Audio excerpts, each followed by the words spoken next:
Okay, hey everyone. I hope you're having a great day today. Welcome to the webinar called Can You Hear Me Now?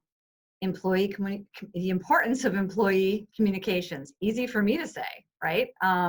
Not necessarily an easy topic, however. So this is a topic that I really love talking about though, because we are in a land of make-believe right now, right? We really can't understand what's happening. The pandemic has brought a whole new set of challenges and a whole bunch of things that we really can't control. This is one of the things that you can control, however. So that's one of the reasons that I really like talking about it. It's a controllable factor in your organization that can really have a huge impact. So let's just go ahead and dive in.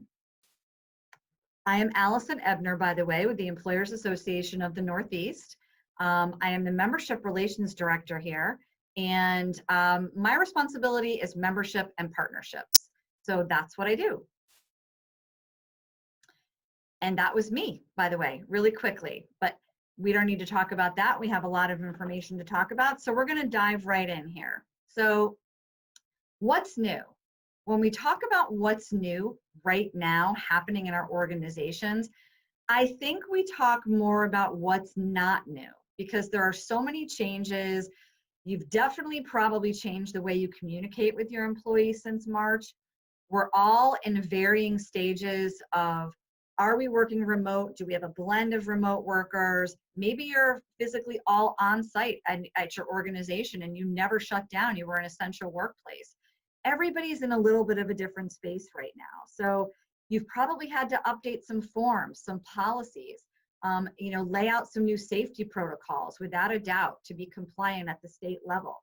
One of the things that's really important to note here is they've done a lot of surveys with employees, and what they found is your employees are relying on you for information about the virus, about the pandemic, about next steps, more than they're relying on, say, the local news media or their family and friends, right? So they kind of count on you as that high trust factor, high value resource to get information. And that's a big responsibility for employers. So we want to make sure that we're doing things right, we're conveying the message in the appropriate way. Let's be honest though, many of us, even before COVID, had some struggles with our communication. Maybe you thought that, things might have been a little bit weak on the compliance side, or you put things out about a benefit update and you don't get the kind of feedback that you want to have. I think we could all probably say that we could stand to improve our employee communications in some way, shape, or form. So we're going to talk today about ways that you can do that within your organization, no matter where you're currently living, how well you think you're doing, or maybe you know you need a lot of work. And also, no matter how your employee workforce is structured right now. And something that we have to talk about is where we've come from, right? We can't figure out where we're going and moving ahead until we really talk about where we've come from. And that involves kind of taking a look back at the last several months and seeing what's been happening in your organization. McKinsey is a great resource.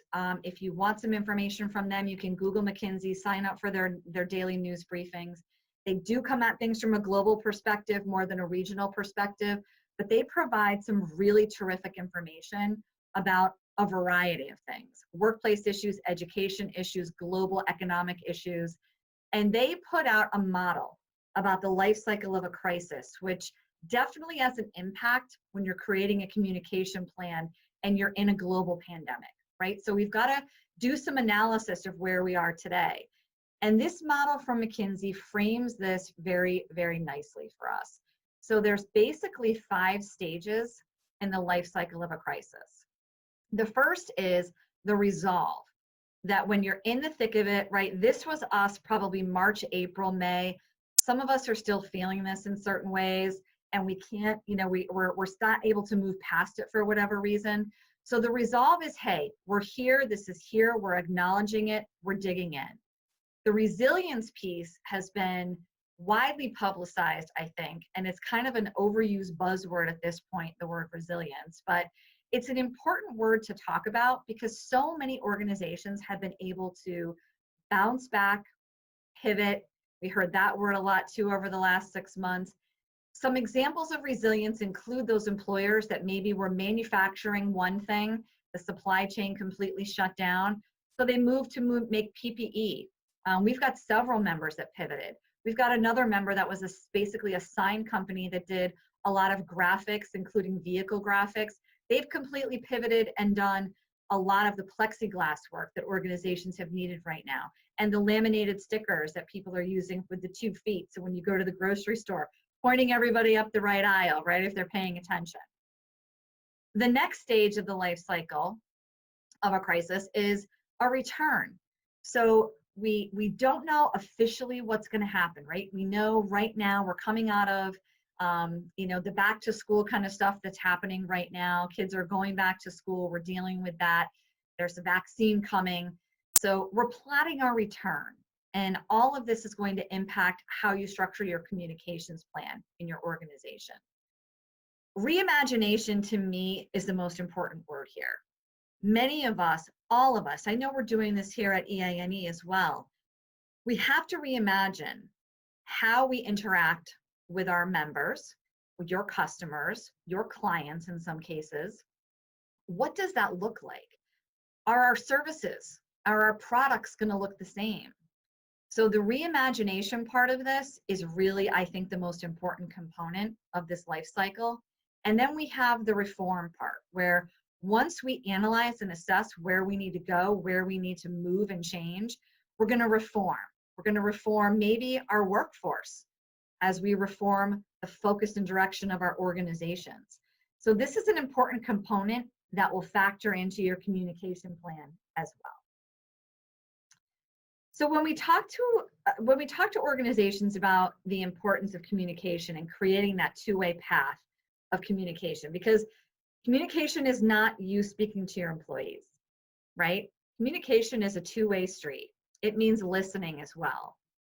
And when I talk to members, typically I'm talking to, maybe the CFO, the CEO of an organization, and we say, hey, how's the communication going in the organization? There's some complaining that goes on, right? We ask our employees for input and all they do is complain about things. They're not happy with anything, right? Or, our employees, we try to talk to them, but they really aren't concerned or they don't care much about anything unless we're giving them more money, better benefits, more time off, right? They're only interested in what we can do for them and not what they can do for us. So it's very important to point out that, this can't be a directive. This can't be a command and control mini society anymore. And a lot of organizations are still functioning that way. So what does that mean? That means that there's an exclusive hierarchy, right, in your organization, like the military. The general is your CEO. Some of the lieutenants are underneath as your high-level managers. And really, all the communication is going top down. That is not a successful way to run the organization anymore.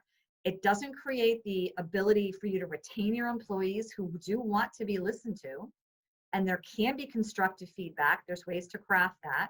So we've got to make sure we're flattening the organization in terms of a communication perspective. And we're going to talk about some ways to do that. What's the sell, right? What's the sell to the C-suite for wanting to do this? I think one thing is we live in a society now that is an experience economy.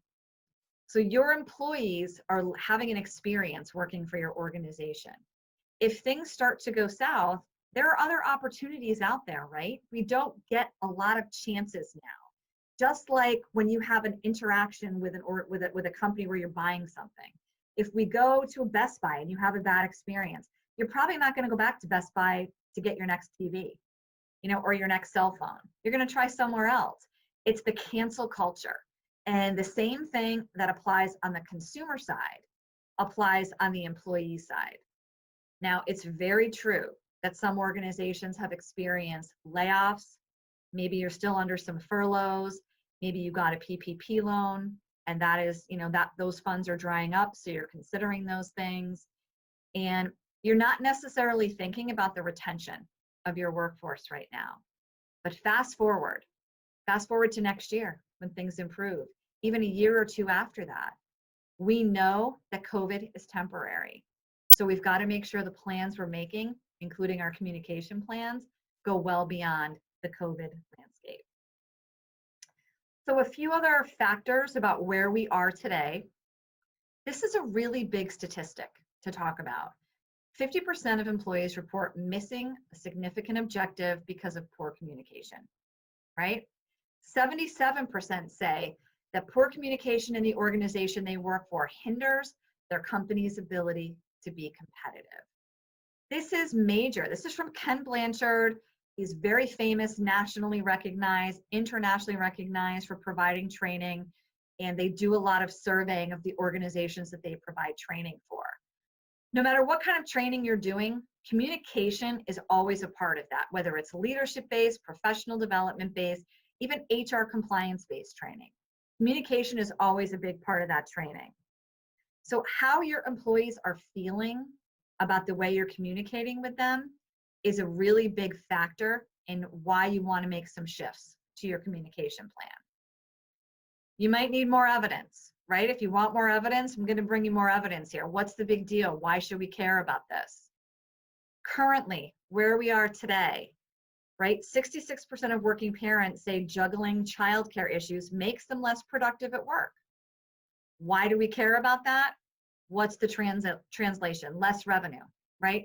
If their head is other places, they're thinking about what's going on, who's going to pick up the kids, who's managing the kids. Right now, today, who's helping homeschool the kids while they're doing remote schooling? Over 70% say they might have to make a change in their job if their company can't support them. And a group of those, a decent percentage of those, say they may just have to quit altogether. So again, I'm going to flash you back to 2019 and early 2020, when the recruiting and labor market was so tight that unemployment was basically flat, right? No matter what industry you were in, you were experiencing pain point. COVID is a temporary situation. The world will look different, but there will be recruiting struggles down the road. So how we are handling this today is going to be a giant factor in how things proceed for the future. So we've got to keep that in mind. A few more stats before we move to the solutions. A third of US workers have children under the age of 18 living at home. That's a really big deal with homeschooling, and that's a really big population in the workforce that's dealing with that.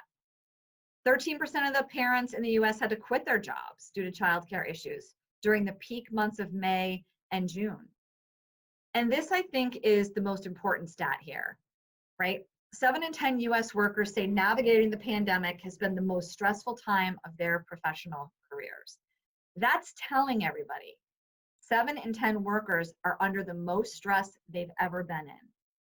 Right now, what your employees are facing is a higher increase in domestic violence, an increased opioid use and addiction rate, increased alcohol consumption, increased mental health issues.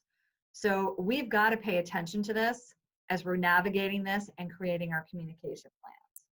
And one of my favorite sayings, hope is not a strategy, right? We need to have a plan. So broad scope, broad brush, how do we start to craft this plan? And ultimately, the communication that you have with your employees today is going to make or break your recovery. And it's also going to allow you to create your best path forward. So we're looking at some of the words that we have in this graphic here, right here, which is listening, right?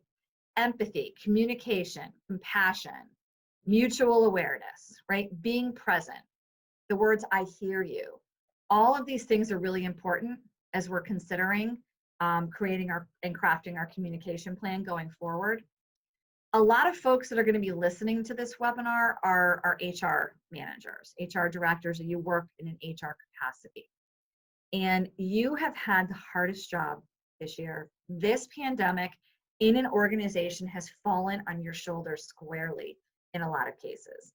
And you have done an amazing job managing this. So just a note about this screen to, folks in HR that have had to deal with this, make sure you're putting your mask on first, right? Before you're helping everybody else. Don't forget about the little words on here that are self-care and self-empathy. Make sure you're doing things to take care of yourself, because as we move through this, and any crisis as we move forward, you've got to make sure you're taking care of yourself as well. So let's talk about this. What do? We know the problems. We just presented the case of the things that we've been going through as organizations and the trouble spots and kind of those stressful statistics. So what do we do about this? There are ways to create a communication plan that can really provide a lot of support, a lot of improved pathways of relating to your employees and getting information out and getting information back to you. You need to know what's on their mind. So we talk about 3 ingredients to a successful communication strategy. And here they are. It's transparency, frequency, and empathy. And I have a little footnote on the empathy side of things, right? Because it's got to come with accountability. We don't just have to open up the floodgates of love and compassion and empathy when we still have to figure out how to hold employees accountable for doing their job. It comes with a measure of that communication, that two-way communication, that the accountability factor will be present and really part of that formula. So the hint here, it should be hot, honest, open, and two-way. Just a quick acronym to remind you of how the communication flow should happen. And a note about this too, it can't just be HR. It can't just be, the top of the organization. Your mid-level managers, your emerging leaders need to adopt this mindset of the transparent, frequent, and empathetic communication. It's got to be a systemic change across the organization to really make it work and get your most impact at the highest level and the fastest, right? Which is what we're all looking for. And I think the phrase here of company leaders needing to help rattled employees believe in the future has never been more true, right? We don't need to be the ones to have all the answers, but we better be communicating the fact that we don't have all the answers, but we've got a plan. And we may have to adjust that plan, but we're all in the canoe paddling the same direction. So let's dive into these a little bit more. We're going to start with transparency. The human brain is an awesome thing, right? We all know this. It's amazing. We can retain, God, I've retained information that is so useless, I wonder how I can fit anything in there, right? So sometimes I'd like to do a brain dump and get rid of some things. The human brain is great. We've got the ability to retain a lot of information, but guess what? If we don't hear the whole story, what do we end up doing in a situation? We make up the ending. And I'm going to give you an example of how this can be damaging when you're talking about the human brain in the organization and not filling in the blanks and not communicating properly. Say you're on a work team that normally has a Wednesday afternoon meeting, right? You and your counterparts plus your boss in the meeting. Wednesday afternoon comes, everybody files into the meeting. You walk into the doorway and your boss says, "Oh yeah, you know what, Jill? We don't need you in the meeting today. We've got a few other initiatives on the table happening here. So, hey, guess what? You got an hour back in your day. We'll see you next week." You go back to your desk and you're thinking, what happened, right? Why was I suddenly disinvited from that meeting? What's happening? Your brain might go to the extreme. Am I being terminated? Is that the end for me? Should I pack up my desk? Or what did I do? What did I do wrong that I just got booted out of this meeting that I'm normally in? There's a percentage of folks that might say, "Hey, this is great. Those meetings stunk. I don't want to be there," right? But most of us are going to wonder what we did wrong. Whereas if, hey, your boss had come to you before the meeting and said, "Hey, we've got some big initiatives right now. We're going to focus this meeting on a couple projects that you're not involved in. So I'm going to give you an hour back in your day. Let's do it. Let's do this, and we'll circle back and bring you back to the group next time," right? Then you're good. So what does this mean for our communication plan? It just means that we cannot let our employees fill in the blanks. We've got to give them enough information that they feel reassured that we're guiding the ship the right direction, that we've thought about something and we're providing, the pathway that we need to get there. Situational awareness matters. What do I mean by this? I talked to a member last week that had an employee that literally they're all working remotely. He's got 6 kids under the age of 12 right now, and they're all being remote schooled, right? So I said, great, what are we doing? How are we supporting this employee? How is this employee? Are they good performer, fringe performer, great performer? So what are you doing? So they said, basically, we told them, between the hours of 6 a.m. and midnight, put your time in. Whatever you need to do outside of that, we're okay with that. They had the flexibility to be able to offer it to that person. This guy really appreciates it because he's doing some early morning work, helping the kids with their remote learning, doing some afternoon work, getting through the dinner hour, and putting in some time between 8 and 10 o'clock at night. They're aware of that because they had that dialogue with their employee. They said, hey, what's happening in your life right now? What do you need, right? How can we make this work? Regardless of whether you've got a remote worker that has challenges like that, or maybe you've got somebody who normally works first shift and all of a sudden they've got a kid or two home, right, that needs help with the remote learning a couple of days a week. You're not going to know that unless you've had that conversation with your employee to see where they are. So situational awareness really matters. All hands on deck. This comes back to making your managers aware that they've got to have these conversations. They've got to help fill in the blanks for you. They need to take what they're learning as directives from HR, from the VP and C-suite level, and disseminating that information down to the troops, right? So they're not filling in the blanks with the wrong information, making assumptions, so that they're having those one-on-one conversations with their team that says, hey, what's happening? What's going on, Sally? You're on first shift. You've called out a couple times. Well, come to find out, Sally's kids have remote work. Okay, so let's see, maybe we can put you on a second shift. Maybe we can do a split shift with someone else, a shared shift, right? So get everybody on the same page in the organization. Creating the calm in the storm is really kind of a combination, I think, of the top three, the 3 things prior to that, right? Don't let employees fill in the blanks in the story. Know their situation because you've had a conversation. And make sure everybody in the organization that's in a leadership or emerging leader role has the information they need to create the calm in the storm. Because if you can do that, you're going to get trust. And trust is the holy grail of communication, because they're going to learn that you're giving them exactly what they need for information sharing. And when you do miss on occasion and you don't fill in the blank, they're not going to go to the worst case scenario. They're going to say, you know what? That was probably just an oversight, or I'm going to go ask. I'm going to go ask somebody what's going on, because they usually tell us this.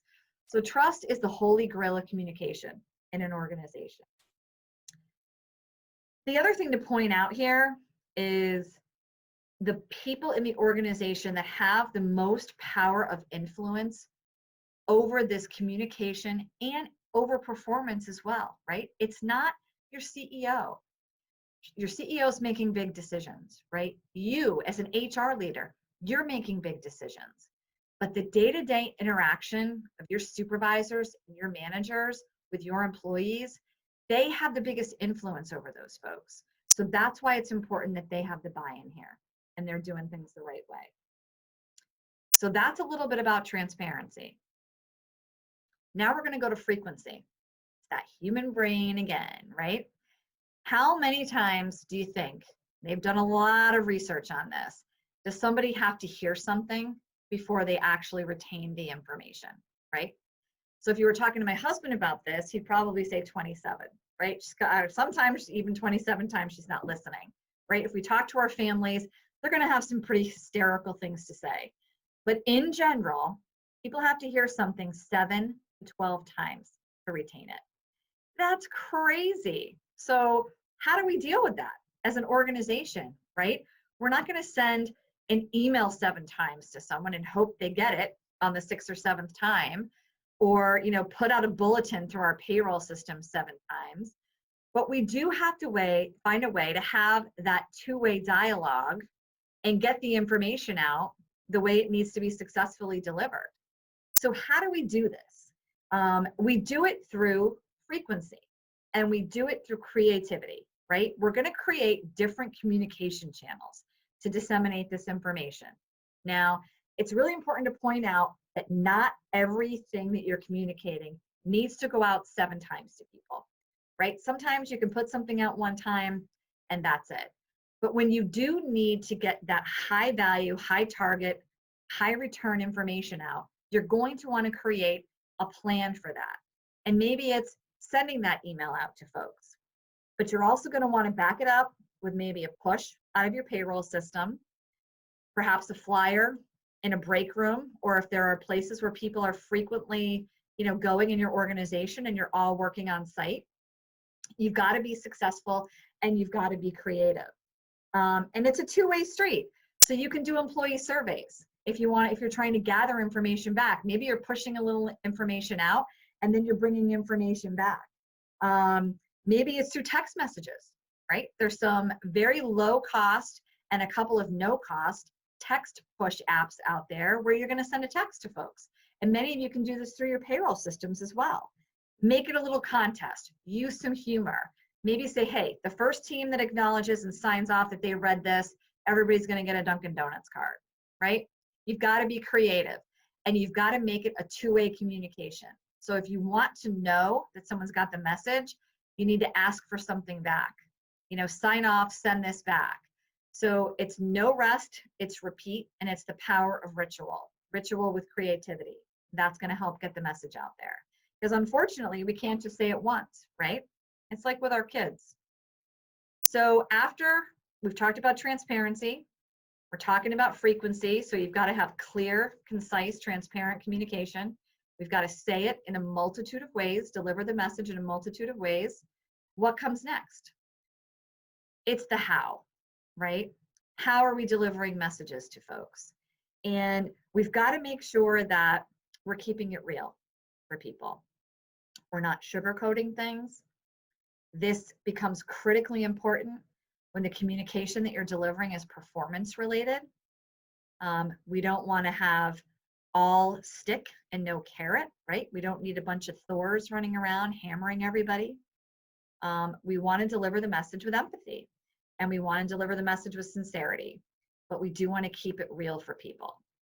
And I think the best example of communication with regard to performance is something that I hear constantly from our HR professionals that are doing performance review kind of reviews, right? It's performance review time, you've got your department submitting the reviews to you that they've done with their individual people, and you're going through them and you can't believe what you're seeing because this manager has worn out a path to your office to complain about Sally for the last 6 months, right?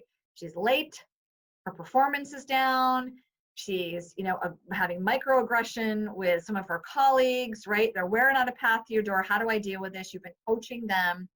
And then you get the performance review for this person and it's all 5s, all check marks across the board. Everything is glorious. Everything is great. And you're saying to yourself, wait a minute here. This is part of this, right? So we've got to be transparent. We've got to keep it real for people. And if you've got a performance measurement or performance metrics program in place, which I'm sure everybody does, you got to keep that information real for people. This can be a culture shock to some organizations to combine these 3 things.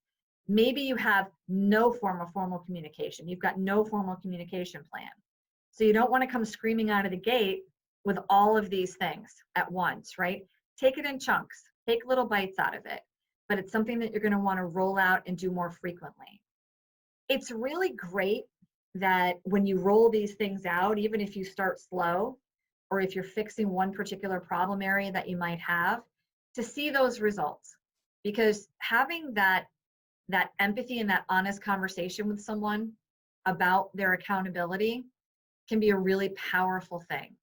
And it's got to be even and across the board, and you've got to have every manager swimming in the same direction here. But you're going to see that culture shift of, I understand the expectations that are being asked of me here. And there should never be a surprise when it comes to a termination of an employee. They should have had those conversations up front, right? So this is where we see this communication really come forward and come into the spotlight.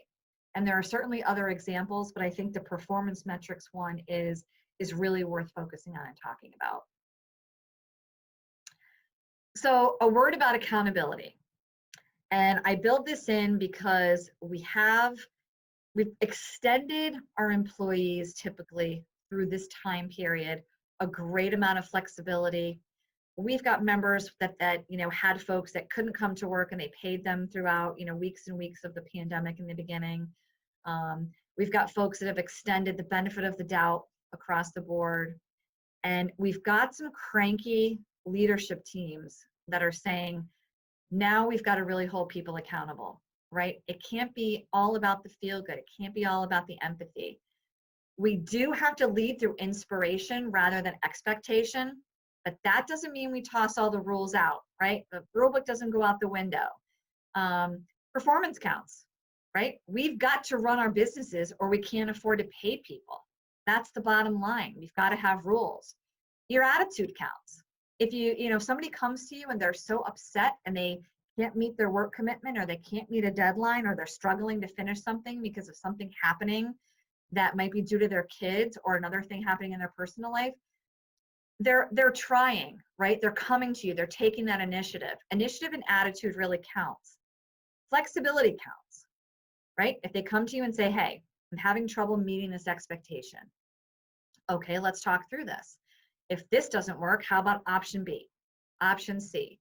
The agility on your end and the agility where they're meeting you in the middle counts towards accountability. Standards must be met.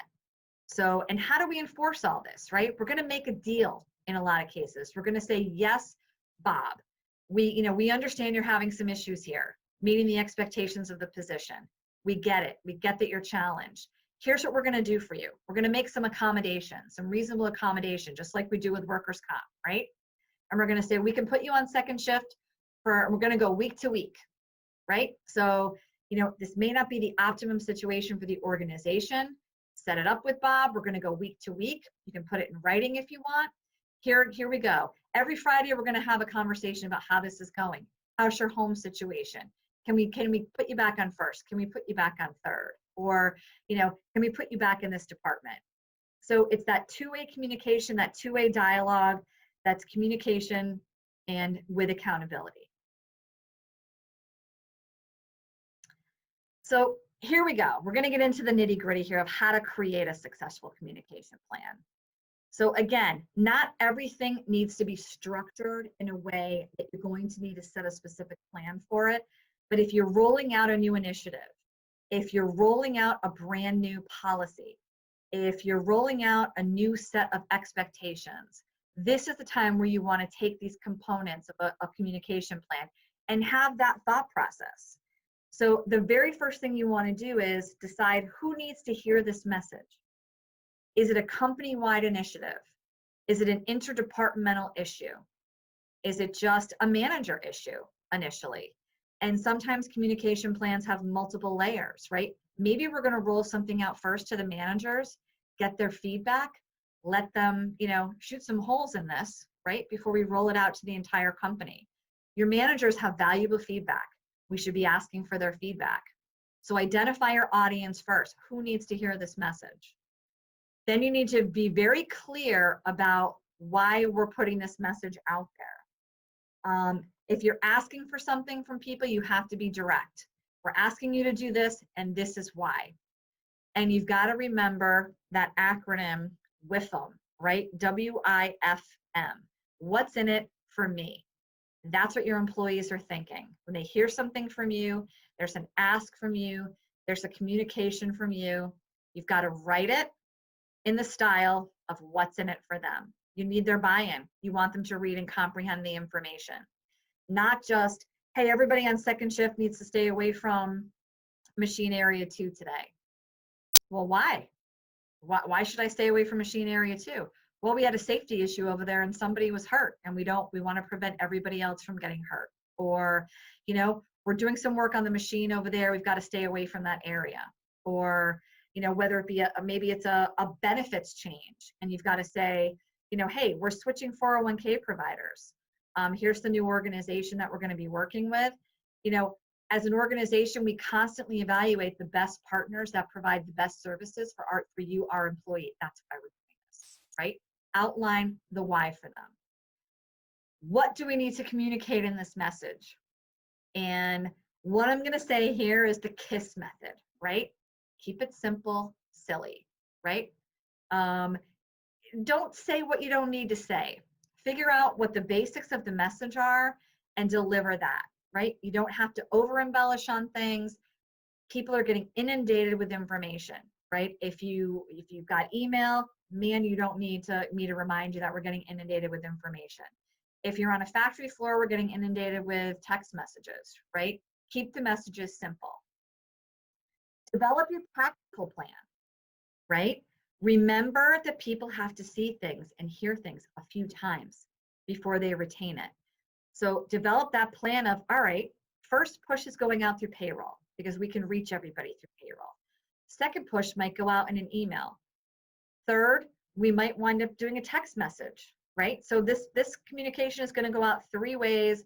We're going to stagger it, and this is how we're going to get the message out there. Create some parameters of evaluation. How is this working? How are we receiving messages? How are we getting the best feedback? How do you get that feedback? You ask.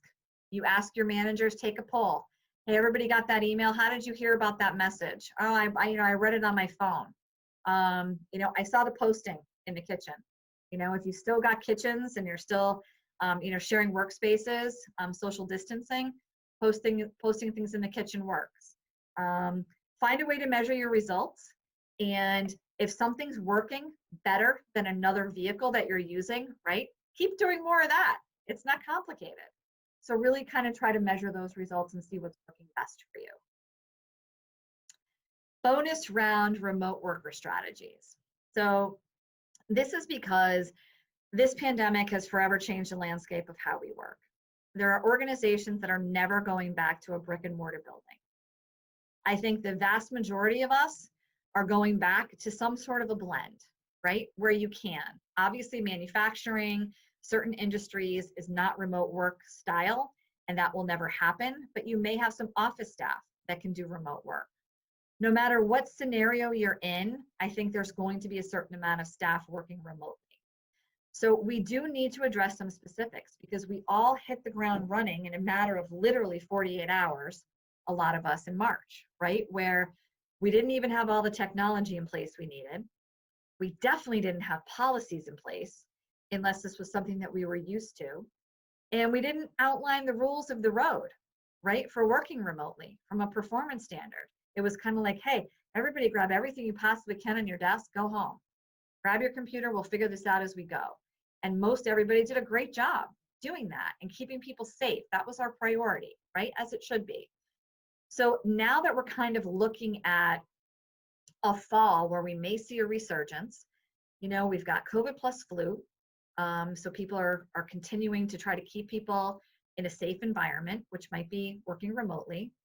And we look at 2021 where we might have a blend of this forever going down the road. We want to shore this up. We've got to make sure our remote worker strategy is in place. Remember, hope is not a strategy. So how do we do this? We have live regular meetings, right? We are all zoomed out. We'll rebound. It's okay. Zoom is very effective. It allows us to stay connected. It allows us, when people have cameras turned on, to see other people, see our colleagues, see our teammates, have some conversations. So you've got to have those live regular meetings. And you want to create opportunities for people to connect as people. So as you're planning those full staff meetings, those individual team meetings where you're talking about work things, be conscious of who really needs to be in those meetings to minimize that Zoom fatigue.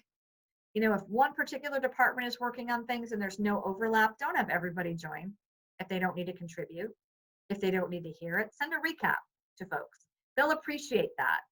But do create opportunities for people to connect as people. Do those virtual lunches, right? Where everybody maybe brings a baby picture with them and is able to connect on a personal level. Wear your favorite hat, wear your favorite sports team jersey. I know there's an organization called Power to Fly that practices TGIF virtual meetings every Friday, where you're not allowed to talk about work. You have to talk about your sweet and sour for the weekend. You know, what are the stuff you're doing on the weekend that you're not looking forward to? What's the stuff that you are looking forward to? You want to set up the communication guidelines. Be mindful of who should be in those meetings, who needs to be in those meetings, and how people are communicating. You know, make sure that if you've got a blend of people who are in the office, in your facility working, and the remote workers, you can't have the remote people feeling left out, right? This is not a punishment that you're not in the office. It's not a cakewalk.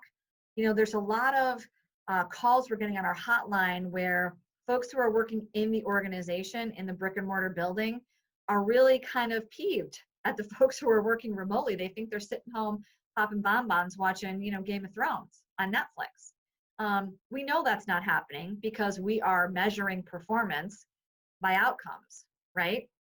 Which is our next initiative here. Make sure that we are measuring our remote workers by outcome and objective and not micromanaging them. And a lot of the calls we're getting, again, for support are around how do I manage that remote workforce? How do I set performance standards? And if you're in that command and control work style that we talked about, where, you know, the CEO is used to walking around the building, seeing everyone in their seat, and that is a translation to everyone's being as productive as they can be. And now that we've got remote workers, that loss of control, that sense of loss of control is really happening. We've got to let go of that. There's just no choice at this point. We've got to start with trust and then reinforce with accountability. But everybody gets trust to start with. That's where we have to go. And then we manage by outcomes. Set the outcomes. Do you really care if someone takes an hour during their day, right, which they should be doing because burnout's a big factor right now, and goes to Stop and Shop, does their grocery shopping, right? Then they come back, they're jumping back into it. They're delivering. Their deliverables are spot on. You can't worry about this midday Stop and Shop run, right? You don't care about that. You're measuring by outcome. This is a really important one. Teach people to contextualize their communication. Whether you're all remote, whether you've got a blend, or even if you're all together, but you're keeping your distance, right? Oftentimes we've got masks on, we can't see someone's face anymore. We're a very, very physical group where we're used to noticing body language, full body language, crossed arms, your stance is different, frowns on faces. We can't see that anymore. So it's really important that people are contextualizing the communication and realizing that you can't always look at facial cues on a Zoom. People aren't turning their cameras on all the time. So, quick, short emails, quick, short responses could be misinterpreted. So we've got to contextualize the communication, have everybody on the same page that you may have to go a little overboard with the thank yous and the pleases and the I don't understand or the can you clarifies. The contextualization here is really, really important because even if you're face to face, you've got a mask on, you're 6 feet away, I can't tell what you're thinking under that mask. You might be sticking your tongue out at me, I don't know, right? I might be thinking that. You don't want people missing that level of interaction. So this is a really important thing. All right, bonus round part 2. I put some resources here that I like to go to, I check out on a regular basis that help inform me and hopefully give me resources to communicate better with my team, right? My direct team here, my membership team, and the rest of the teams here at EANE. Patrick Lencioni is a nationally recognized speaker on building functional teams. He has a great book called The 5 Dysfunctions of Teams. I would highly encourage you to check that out if you haven't. His organization can be found at tablegroup.com. He's kind of the godfather of team building. And guess what he talks a lot about? One of the things he mentioned for executive teams, for example, is all around communication. And he's got a 4-part bubble. If you go to his website, you'll see this, where he talks about that. And he talks about the most important factors of what leadership teams do within the organization. And It's create clarity. And that's one of them. The second one is over communicate clarity. And the third one is reinforce clarity, right? So guess what he's a big proponent of? Transparent communication and over communicating. So I would check out his website. He's also got a free team-based assessment. So if you want to kind of get an assessment of your leadership team, another team that you've got in the organization, you can do this assessment that asks you a series of questions, and it spits out a results page for you where you'll get to know maybe some holes or some gaps that you need to fill in. He does try to, he does sell things on his website as well. He's got resources there, but that assessment tool is free, so you can check that out. Simon Sinek is an internationally recognized person, speaker. He does public speaking. He's got several books out. He's got a podcast, very active on LinkedIn. You can follow him on LinkedIn. And he's really a motivational speaker, right? He's talking to you about how to be a better organization, how to be a better leader. His books include Start With Why. One that is a little bit older is Leaders Eat Last. And his most recent book is The Infinite Game. And he talks about the importance of not only communication, empathy, driving everybody to row the boat the same direction, but he gives you a lot of resources on how to do that. And a lot of times it's a big mind shift, and he talks quite a bit about that in organizations. Lindsay Pollack is someone that I was lucky enough to catch when she was kind of right several years ago on the upswing of her career in being a millennial speaking expert. She's terrific. She's considered one of the gurus nationally of multi-generational workplace expertise.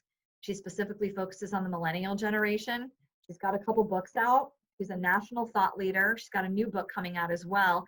But she's got blog posts. You can check her out. You can follow her as well. Let EA&E, your members of EA&E, part of your member benefit is to use this as a resource. We've got a lot of training classes on this. One of my favorite resources that we use in our training classes is the DISC profile. We use it here internally. Everybody brings their DISC profile to staff meetings that we have. We wear our DISC badge, like a badge of honor. So it's a reminder for all of us when we're communicating with one another that people have different styles. They give information and receive information differently than we do oftentimes. We tend to gravitate towards the people who are most like us because they get us, right? We're like them. They fill in the blanks. They finish your sentences. They're like our friends, right? That know us really well. We don't have the pleasure or the luxury of having the same kind of people all across our organization, right? So we need to know how to communicate with those who are on the opposite spectrum of us. If you do this, you will have such a much better time communicating with them, right? So I encourage you to explore DISC training, and if you want to know more about that, I would be absolutely happy to talk with you about that. So to wrap this up, here's really what we want to do. Improve your communication by hosting regular team meetings. Create those meetings that are for work purposes, that have non-work purposes, right? Engage your teams in both ways. Make sure you're qualifying those meetings. Who needs to be in there? Does everybody need to be present? Involve your supervisors. Involve your emerging leaders on listening with empathy and coaching for accountability. Encourage everyone to have one-on-ones with their employees and provide that regular, sustained feedback one-on-one throughout the year instead of waiting for that December performance review where nobody remembers how this person behaved in February, right? Use your technology. Many of your payroll platforms have amazing resources that you can tap into for this. So you want to make sure you're using technology to your advantage. Create a safe space for feedback. Make sure that your organization is known as a company where someone can say what's on their mind at all times. Someone can pop a great suggestion into the HR department. You don't have to take every suggestion you get, right? But you want to be that welcoming organization that if somebody sees something that's going wrong, they say something, right? that they report on safety issues without retaliation or feedback. If they see something happening with another employee, they'll communicate that to you, that they have a safe space for feedback. We want to empower our HR superheroes to employ these tactics, right? We've got to get to our C-suite to say, hey, this needs to happen in our organization. HR is going to take control of this. We'll own it. We're going to work with marketing on the communication components, but we want to be empowered to do this. Leaning into transparency is key.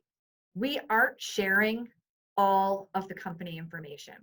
This is not a case where we're opening our books, showing everybody all the financials. There may be significant things we can't tell our employees at any given time. This is not to say that we have to do that. Where you can, have that transparency. When you don't know the answer to something, be comfortable saying, we don't have all the answers. We need your help. We need your support, but we've got a plan. This is what we think we're going to do.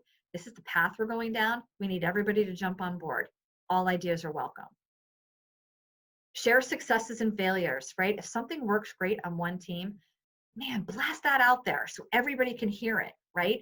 Encourage other teams, motivate other teams. Make sure you're sharing the good stuff. The great information is the best way to communicate out there and get everybody pumped up. If something doesn't work, let's share that too. Because right now we're in a place where we're failing fast and we're moving on, right?